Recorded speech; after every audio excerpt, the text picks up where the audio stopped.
থৈছোঁ আজিৰ দৰে এনেকুৱা শতবৰ্ষৰ গদ্য অসমীয়া গদ্য বুলি এখন গ্ৰন্থ প্ৰকাশ কৰিছে।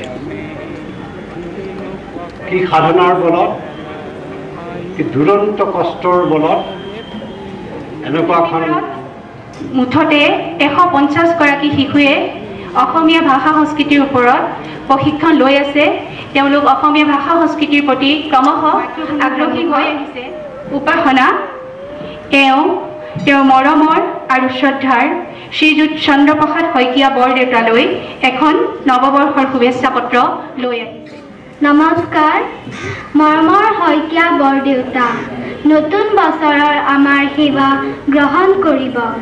আমাৰ ঘৰত আপোনাৰ ছবি আৰু আপুনি লিখা বহুত কিতাপ আছে। আপুনি যে এবাৰ আমাৰ ঘৰলৈ আহিছিল, আমি যে একেলগে আপোনাৰ সৈতে ফটো উঠিছিলোঁ, আপোনাৰ মনত আছেনে?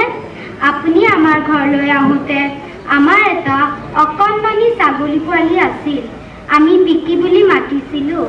ছাগলী পোৱালিটো যে এদিন কোনোবাই মাৰি খাই পেলালে। আমি বহুত কান্দিলোঁ। এতিয়াও মনত পৰিলে কান্দো। কিন্তু বৰদেউতা, আজিকালি যে সদায় মানুহে মানুহক মাৰি থাকে, কোনেও দেখোন নাকান্দে। কাৰো দুখ নেলাগে নেকি? ডাঙৰ মানুহৰ আমাৰ দৰে দুখ নেলাগে নেকি বৰদেউতা? এতিয়া আপোনাৰ মৰমৰ উপাসনাৰ পৰা অহা যেন লাগিল।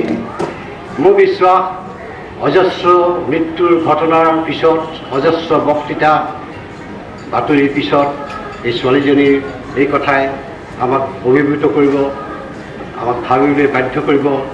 মানুহৰ মৃত্যুৱে আমাক আজিকালি আশ্চৰ্য নকৰে কিয়? মানুহৰ মৃত্যুত আমি কিয় শোক কৰিব নোৱাৰা হ'লোঁ?